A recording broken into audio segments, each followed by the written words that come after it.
Okay, welcome everyone to the Power Half Hour. This week we have a very special guest, my man from the Big Island, the Kona realtor, Ms. Dylan Nonaka. Kina ole, sir. Hey, good job, John. I love it. So we met on Zoom actually first at one of the mastermind calls from Chris Okamura. And then I met this phenomenal gentleman in Maui during the mastermind, and just blown away by who he is and what you've been able to do. So, first and foremost, please kindly introduce yourself and how you got started in real estate, Dylan. The simple answer to that is I listened to my mom. My mom had been in real estate. She got into real estate kind of when I was graduating high school, and so when I came home from the military and started college, she was going to go to the class to get her broker's license. And you can go to the same class, just a shorter version of it, to get your salesperson license. And so she thought it would be fun to go to real estate class with me. And so we did that. I got my real estate license in 2003 or 4, I believe, while I was in college. And wow, wasn't really something I wanted to do in life. I kind of did it part-time. I helped her because I was going to college on the other side of the island, so she could send me leads when she wouldn't want to show property on the other side of the island. So I did it for a few years in college, and then I went off and did a bunch of other stuff, worked in Hawaii state and county politics for a while, and then was reevaluating life as to what I wanted to do. And then I came back and just decided I'd give real estate a shot because my wife kind of said, I want you to have a real job. I don't want you to have to go to a 9 to 5 every day, and real estate seems like it might make sense. And so yeah, so I kind of stumbled back into it. And it's been a rocket ship ever since. So that was, awesome. I listened to my mom. Be a good boy. Listen to your mom. Be a good boy. Do the right thing. Listen to your mama. That's amazing. Is your mom still in production as a realtor, or?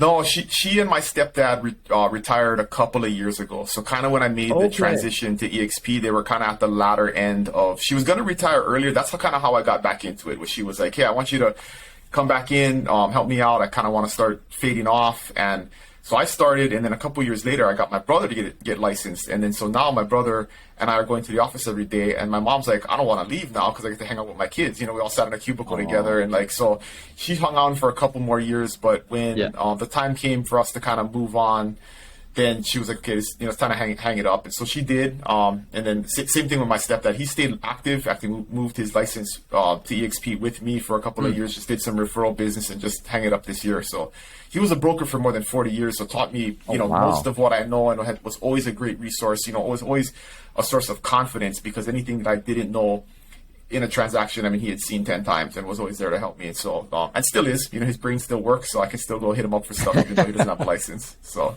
yeah. That's awesome, man. So when you first started in college, obviously you weren't full-time. So when did you come back and become full-time? At what age? That wasn't until 2015. So okay. Yeah, I was 34 or something like that. It really was, and this is an important kind of life lesson along the way, right? Is that when people ask me, do you like real estate, or why do you do real estate?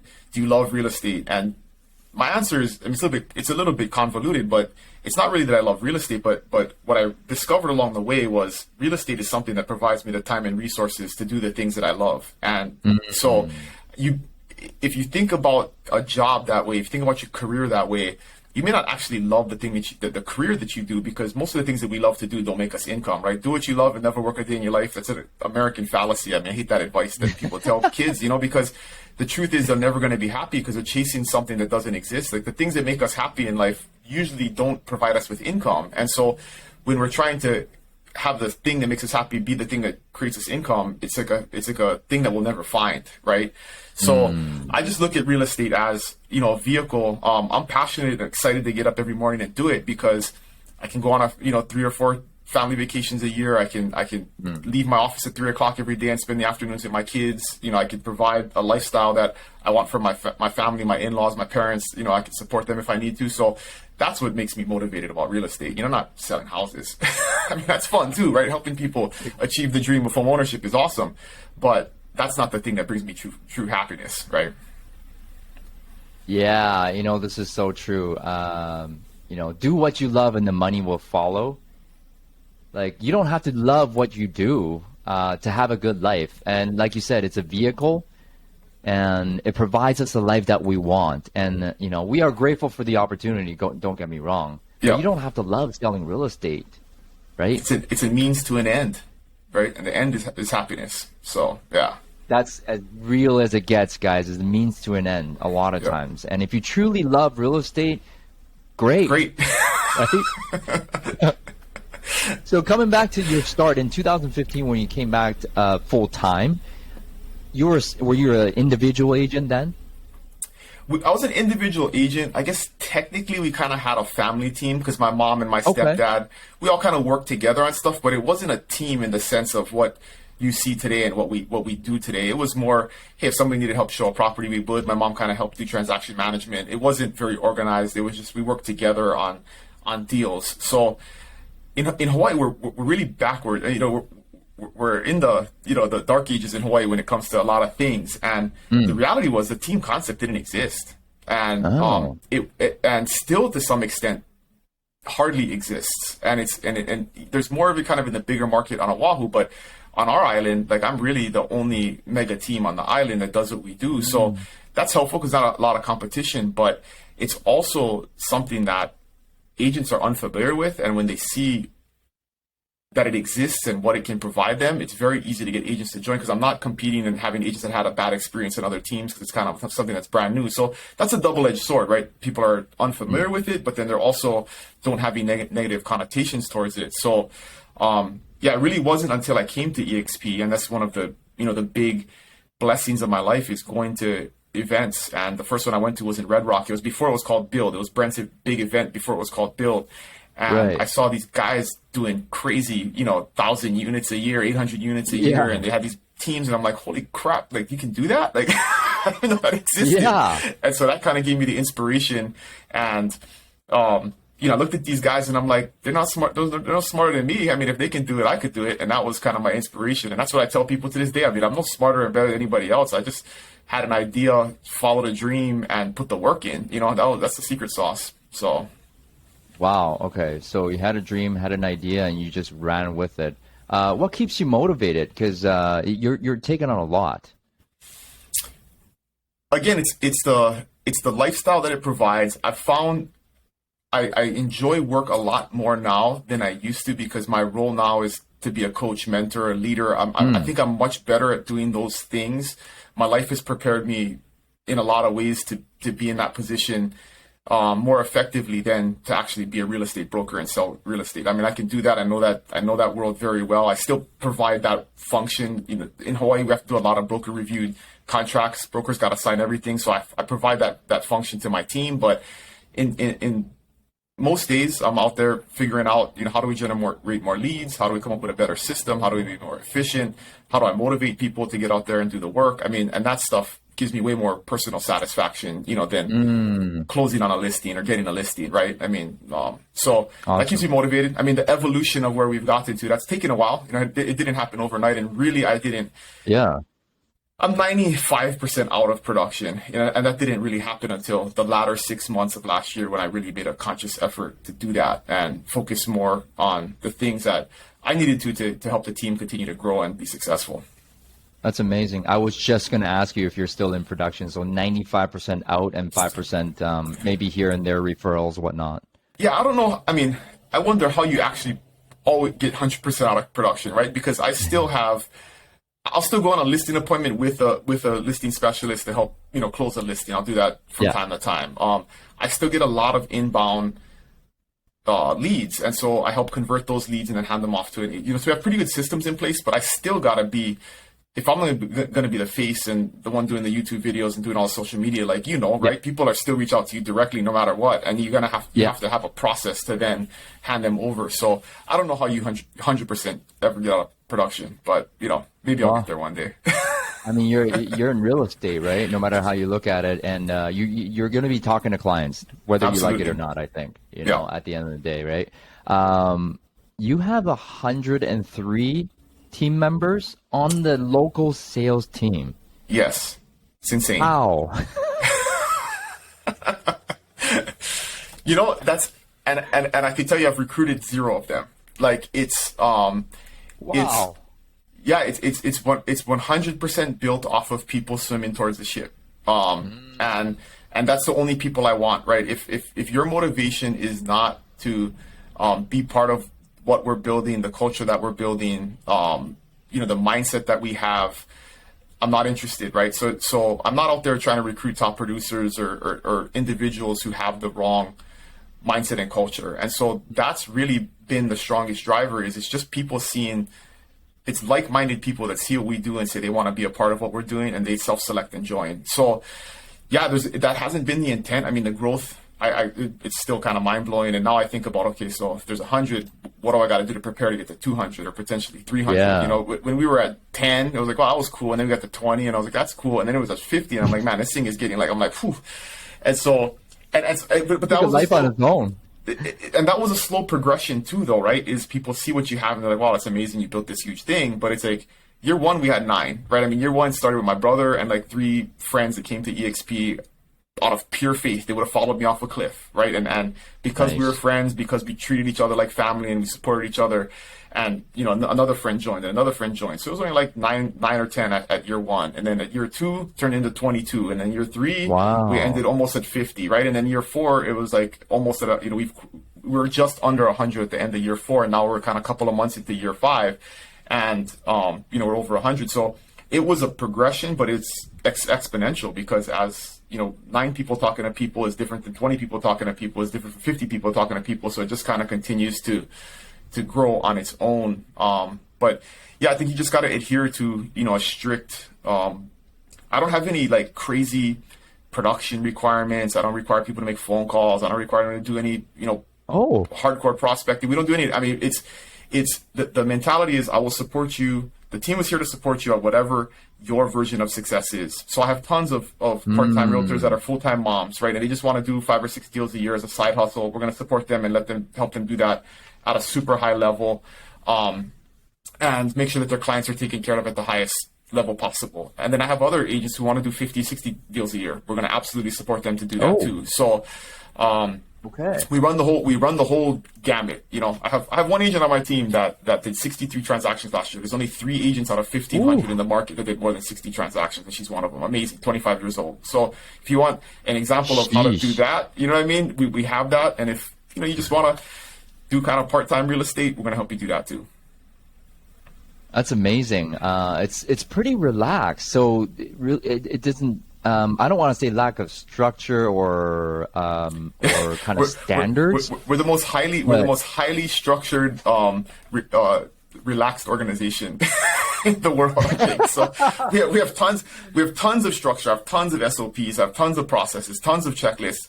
But those things are in place so somebody who wants to do 60 transactions can create the same experience for their client as somebody who wants to do 3. Right, so that's the idea. Wow. We can preserve a client experience based on systems and processes, and you can apply that to just how hard you want to hustle, right? And so yeah, and then we do a ton of lead generation. That's the other thing that fuels the growth of the team. Okay. Is there is no, I don't have any scarcity mindset at all, and there's always more leads than we can work, and that's the idea. Is I can continue to expand as long as I can support agents with leads, and that's what's driven. One of my proudest stats from last year is I had 7 agents that were within the first 12 months and did more than 10 transactions. And I mean, so we can take a very new agent on and get them successful very quickly, and multiple had more than 15 transactions, right? So if you follow the program, if you work the leads and you show up, I mean, we can get you successful pretty quick. And that's the system working. That's the validation that the system works. That's cool. So these first year agents, we talk about motivating people and inspiring people and coaching people.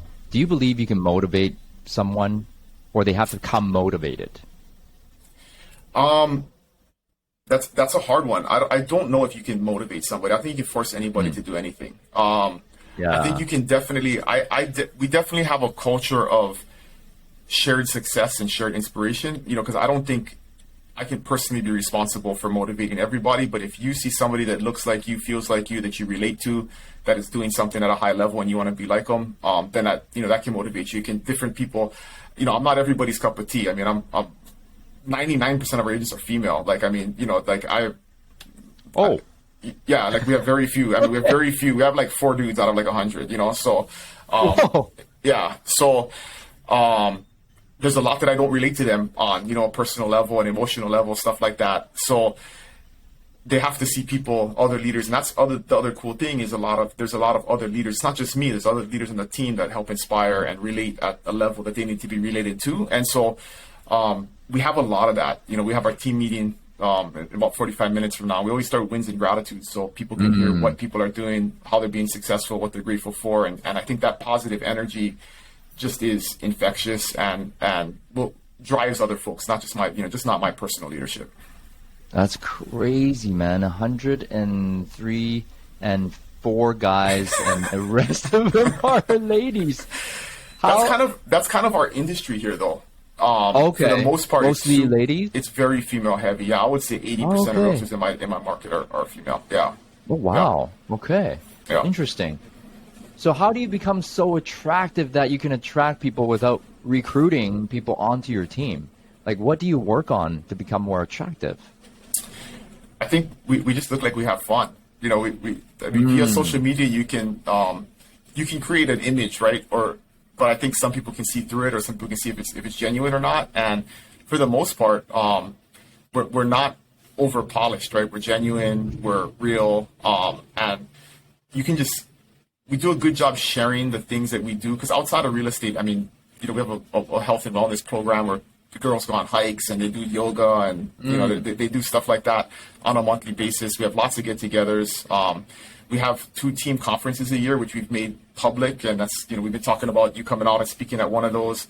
Yes, and we just project that, you know, we have an abundance mindset. We want to help you succeed. We want you to be part of something that can help you do that. And that doesn't exist. I mean, in the real estate culture, for the most part, it's a dog eat dog, every man for himself.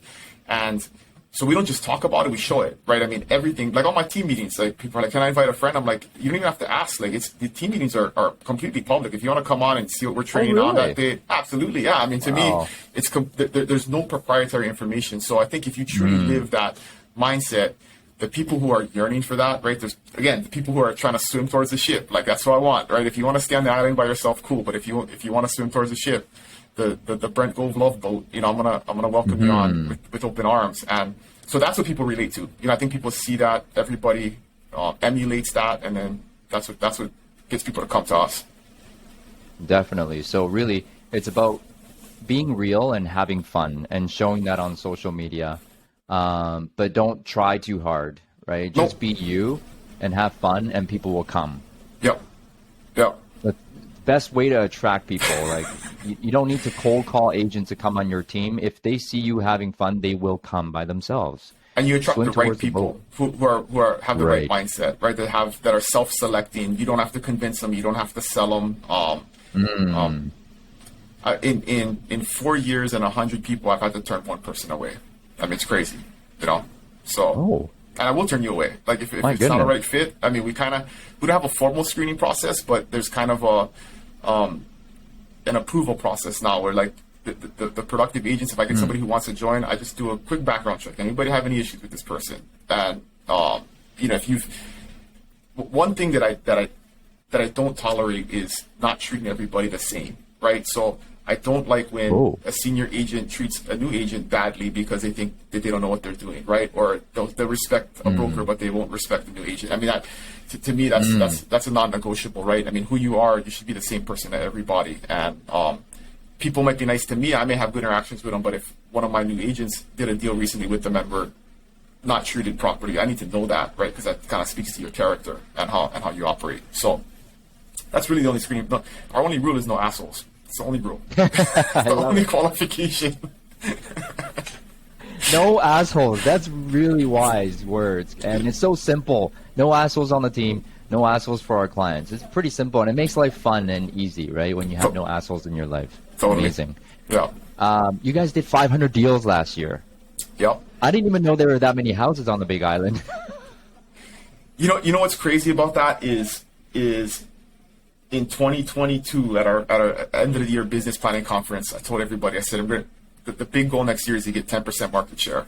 And everybody's like, that's crazy, right? And and we were about there. We're like 9.5% market share at the end of 22. So, and we're going to continue. Well, so there are only in fact 5,000 sales in all of the Big Island in 1 year. Yeah, 5,500. Yeah. So yeah, so there's not that many there's not that many transactions, right? And but again, if you look at it to me in that mindset, 10% is not that much. I'm not going for half. I'm not going even for 25. I just want 10. Like, seems reasonable, right? Why not? Crazy though, man. That's like you're Mr. Kona. Yeah, well, literally. That's another inside joke that we have, right? People say, "What's your goal?" I say, "World domination." That's the goal. So we're on our way. You are though. Okay, so what's the goal this year, 2023? I want to. So the goal this year is way more moderate. I want to maintain market share because the market's the market's dipping pretty hard. We were somewhat lagging. We didn't really see it until like January of this year. I mean, we were down like. There's 280 sales in the month of January in the whole entire island. That's down from 720 back in March of last year. So March of last year, we were kind of like slowly falling. We got down to the 600s and the 500s and the 400s, and then it was 330 back in December, and then it was 280 in January. So we've personally, team-wise, have been tracking and maintaining market share, but going forward, we're really going to have to double down and get better, work harder. One of the things that I'm proud of is we have the mindset of back when interest rates started going up and everybody was just freaking out about what's going to happen to the market. I told everybody we are not participating. That's our mindset. Is we're going to continue to do what we did. We're going to be fine. We're going to continue to do deals, and for the most part, we haven't participated. There was a drop in our total sales in January, but it wasn't relative to the market. It wasn't the same. So we're just going to continue to grind and do what we do, show up every day, and everybody else can be afraid and sticking their head in the sand and doing all that stuff, and we're not going to participate. Don't participate in the overall economy. You have the economy and you have your economy. So it's basically what you choose to focus on, right? Yep. So market share. With that being said, would you go outside of Kona and go into maybe Maui or even Honolulu to build your team? Yeah, so we basically cover the whole Big Island. So we've really increased our market share on the east side. Some of my biggest rock stars are over there on the east side, where the price points are lower and the overall economy doesn't affect them as much, because on the west side is where all the resorts are, higher end stuff, second homes, multi-million-dollar homes. The east side is kind of, you have a lot of $500,000 and less homes, so you can get a pretty reasonable priced home there. We've definitely. We know that we can duplicate what we've done here in other places, and we just started doing that. So in January we signed on 15 new agents on Maui, and so we're building that system and process out over there. And so the next step is to, and again, that was so easy. All I had to do was like put out a call and say, hey, anybody wants to check out what we're doing? We want to do what we're doing on Maui that we did on the Big Island, and like people came. It wasn't like I had to go call people or convince people. It was just like people see what's going on and they want to be a part of it, right? The right people want to be a part of it, and they just came. I was shocked at the feedback and how quickly and motivated people were to sign on. So we're actually like behind. Like I wasn't prepared for it to happen that fast. I thought it would take me 3 or 4 months to get in, the critical mass that we needed to get started and really got it like in week 1. So we're working. Yeah, we're working on turning on the operation on Maui. Eventually we'll go to Oahu. My personal aversion to that is I just don't like going there because it's Oahu and it's too many people and it feels like San Diego on an island. So I'd rather go to Maui. So it's only our business expansion is based on purely where I prefer to travel to. So real strategic, right? Yeah. Wow, and you make it look so easy. So I got 2 questions for you. One is for your systems, because a lot of team leaders, and myself included, systems aren't great, I would say. I've basically attracted and created a team through hard work, determination, and grind. Yep. Right? So did you hire a coach for systems? Not necessarily. I mean, from day one when I started back in 2015, I'm an extremely lazy person. Right? If I can do something once, I'll never do it a second time. So everything that I kind of came in, and maybe that was just a natural superpower. I've gotten better, and I've been coached and I've learned over time. But even the first thing I did week one when I started back full-time in real estate was I went through the last 20 contracts that my parents had written, and I looked and I read every paragraph, and I'm like, okay, this term is the same in the last 20, so I started a Google Doc, and in G1 it's always 5 days. And I did that for the entire contract because I wanted to have a system to write a contract where I didn't have to kind of figure it out. And to this day, that document lives, right? And we update that document constantly. And that's like massive for our new agents where they come in and I'm like, just look at the contract language document. It's cut and paste, tells you exactly what goes to into every single field. And 80% of it never changes, right? So you can create a template and then it should take you 10 minutes to write a purchase contract. New agents normally at a regular brokerage, they got to sit with their broker for 2 hours. Super inefficient to learn how to do that. So it's simple things like that we've just built over time where if I have a process to do something, prepare for a listing appointment, I just write a checklist out, all of the things that I do in every detail. So a new agent comes in, they're like, how do I do a listing? Here's a checklist.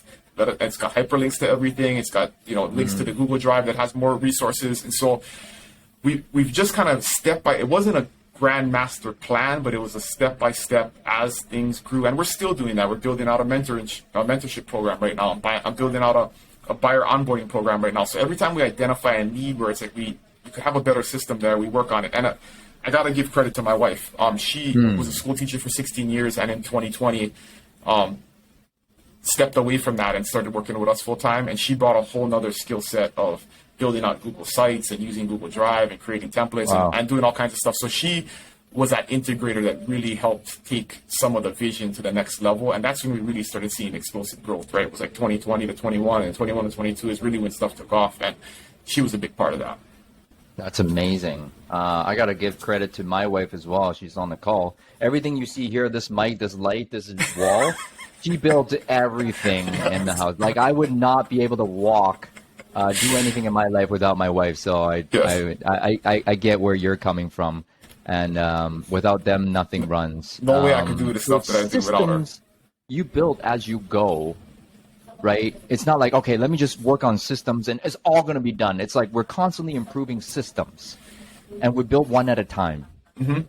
And don't be wed to anything. I could, I have just as many systems that I built that I've scrapped and said, we don't need this anymore, or we need to change the software that we're using because this is no longer serves the purpose. So this is no longer cost effective. So being flexible and being able to pivot is just as important, and not being locked into like, this is the way we do it, so we have to do it this way forever. Oh boy. So be flexible with change and be okay with change and constantly improve. And even they say interrupt yourself before somebody else interrupts you. Yep. Right? Keep creating, keep getting better every single day. Kanai was what I talked about in Maui. Yep. Another question I have for you is, beyond building systems and attracting people, how do you become a better leader so you can actually retain the talent and keep, attracting talent? The first one is study. I think people don't, they read business books and they read marketing books and stuff like that. But I read a ton of stuff on leadership. I mean, to me, that's the best way to get better at it is actually to listen to podcasts about it, read about it, reflect on it. I think the hardest part about leadership for people is the selfless aspect of it, right? And I've been having these conversations lately with people that want to lead or that are saying, hey, how did you do this? How do I get to that spot? And the first thing is you got to decide, like you give up a lot of personal comfort to be a leader, right? And you have to make that decision to be okay with it.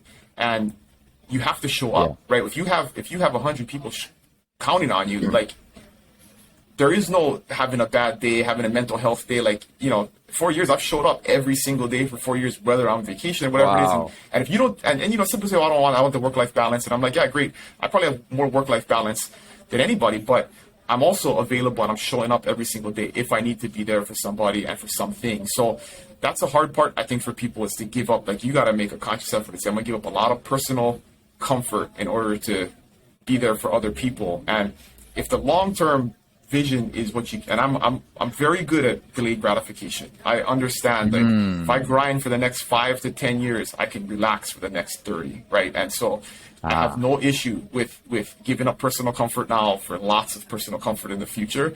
And that's just a mindset thing you got to get over, right? And make that decision.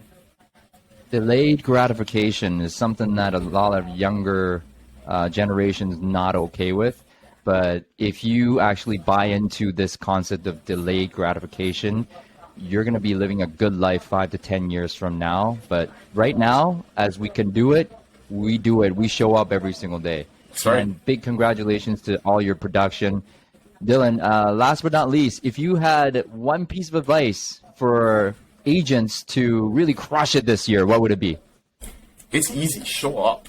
You know, in the beginning, the only thing that I did right was I treated this like a job, and I went to work 8 hours a day. And I see the number one thing that annoys me about people when I ask them, why'd you get into real estate, right? I always ask that question is, well, the time flexibility, which to me, I interpret as you don't have to work, which is not the case, right? You know this, anybody who's made it, like you need to put in the time. And to me, you don't have to put in a lot of time. I mean, 6-8 hours a day, but if you have to treat this like a job, and now more than ever, you need to show up, you need to do your prospecting, make your calls, do your follow-up, do your marketing. I mean, there's so much that you can do, even if you don't have a deal going on. What are you doing to invest time and energy into the business that will then result in tangible business in the future? So yeah, to me, this year more than ever, you know, it was easy the last couple of years where you could just take phone calls, be an order taker, write an offer, you know, put any house on the market and get over asking price. Those days are over. It's time to show up. It's time to show up, guys, and work hard. Delayed gratification. Work hard now so you can have a great life later. Dylan, thank you so much. Aloha. Hey, thanks for having me, John. Mahalo, sir. Thank you. It was an honor, man. You're the best.